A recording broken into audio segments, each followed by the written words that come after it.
Hi guys, and welcome back to yet another Horizon Zero Dawn episode. This is episode 31, and the last episode was just so freaking... it blew my mind a bit. I'm just still so amazed by this game, and it's incredible after 31 episodes. But here we are, we're gonna continue, and some soldiers actually jump down here. So I guess we need to take them out. Or just don't. What is this?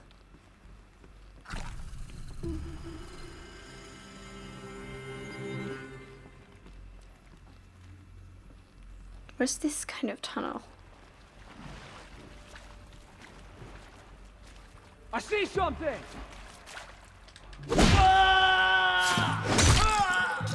You don't have to scream, dude. That's rude. Let this deliver the final blow. I'm almost there, Lloyd. What the fuck? Not gonna die. Let this pierce my soul. Yes, you are. Sorry, not sorry. What the fuck, dude? You serious? Let's not coming back. Asshole. Let me die. The word of not yet. I'm down. What the fuck is that weapon? Yeah, of course it hurts. I'm done. Yes, I can, you idiot. We're too close Yes, to you're the done. tribal primitives stop us now. The data points. Okay, he what went did they into the contain? wall.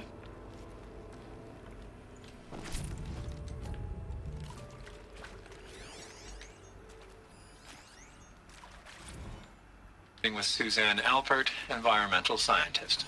Doctor? I'm sorry, I wasn't, Just stating your name. What were you thinking about, Doctor? nothing the General said, not really. I was on the Syzygy East Response Team in 2051, just after the second earthquake compromised the reactor. I still dream about it, after all these years. The red zone spreading on the imaging, slowly, so slowly, like a hand opening its fingers. Your involvement in that event is why you were asked for by name. Really? That's interesting. Because nothing worked. Nothing could grow there again. It was a catastrophic failure. But the red zone is a blip compared to global-scale biomass reduction. The biosphere and hydrosphere will collapse, render the Earth uninhabitable long before the robots finish us. Enduring victory can't buy time against that. So, you'd better show me what Zero Dawn really is. Damn. I'm sure you now understand the urgency of why we brought you here, Ms. Okilo. Captain Okilo, are you trying to thank me for not resisting? I believe we couldn't negotiate a diplomatic solution. When it came to my country's lithium, it was always a swarm that would be sent to negotiate. Metallurgic International, US Robot Command. The markings changed, but the robots were the same. You have had considerable experience in human-robot conflict. Yes, and I've got the prosthetic limbs to show it. Yet I continue to face this horror, even though the challenge was great. Cyber warfare. I thought Zero Dawn would be a Manhattan project to generate the deactivation codes. With the resources Look, let's cut the mystery. You're building a colony ship. It's obvious. And it's not gonna fly. I mean, literally. Remember the Odyssey? That multinational heap of space junk that's been in graveyard orbit since 57? That went nowhere real slow. And you have to get somewhere real fast. Do you have any idea the immensity of the challenge to prep a new colony ship in time? To be clear, I'm not a worker on the project. Do you even understand how few people it could save? The whole generation ship concept is not gonna happen. It's the first thing you'd abandon in favor of embryonics. For that kind of storage we're talking, a lot of bulk, a lot of power, a lot of resources. So even if you do it, even if you build it and point it at Sirius X, there's no room for people on that thing, all right? If you could try to remain calm. You people are crazy Yeah, he's if you think you're crazy. getting off this rock. No one's getting off. Medical!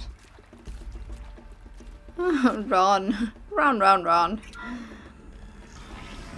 He's crazy, but he's probably right. CD2 data intact. Initiating playback. Another one. Elizabeth Sobek. You've heard the bad news, and it's all true. The Pharaoh Plague is devouring the biosphere. Life itself will cease to exist. But does that have to be the end? What if we could give life a future? What if we could build a kind of seed from which, on a dead planet, life could blossom anew? This is the aim, the hope, of Project Zero Dawn.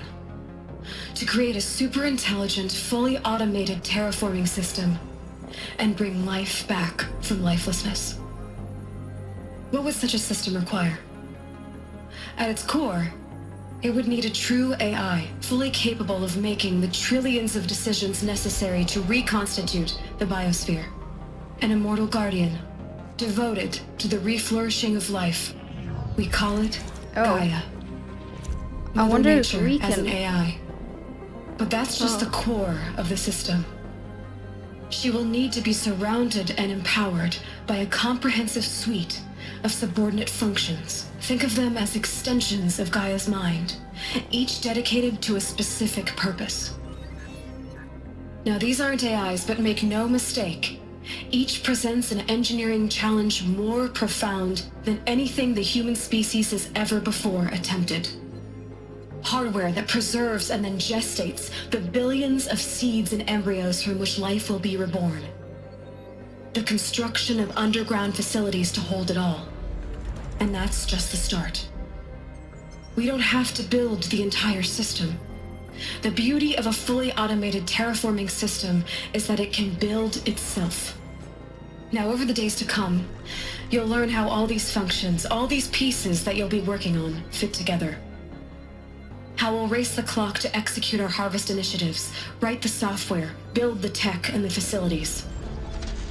How we'll lock it down and seal it up before the inevitable occurs. But even more important, you'll know how it doesn't end here. How Gaia will generate those deactivation codes General Harris talked about, and build the transmission arrays to broadcast them, shutting down the Pharaoh robots for good. How Gaia will not just build, but imagine any conceivable robot it needs to do its work across centuries. From detoxifying the Earth's ravaged atmosphere and poisoned seas, to the regreening of the Earth from cryopreserved seed stalks, to rewilding the Earth with animal life. And then, when all that is done, how a new generation of human beings, spawned at cradle facilities around the globe, will partake of Apollo, the vast archive of human knowledge and cultural achievement from which they will learn of us, our world. And most important, how not to repeat our mistakes. It's not an impossible dream. It is within our grasp if we work tirelessly and stop at nothing to achieve it. We can't stop life from ending. But if you will help me, help Gaia, we can give it a future. Join me and help make that future real. This game still amazes me. Holy fucking shit. The whole Earth destroyed, but then remade? Yes. By a machine. So we living in a new world. Elizabeth did this. For life, for us. But why Hades then? If it was part of Gaia, how did it end up in the wreckage of a Pharaoh robot? And why does it want to kill me? And Apollo, the archive of knowledge, what happened to that? I'm as confused as you are. Maybe the answers lie ahead. Maybe they do. Oh my god, I just love this information I'm getting fed with. Oh my god, I love this story. It's so creative, and just think of that about the plants or whatever. That's AI. Just think of that in the future if we humans would actually come up with something like that. Man. Okay, so this was all for this episode. If you liked it, go ahead and leave a like. And if you like my contents, go ahead and subscribe to Join the Globals. And I hope I will see you in my next video. Bye guys.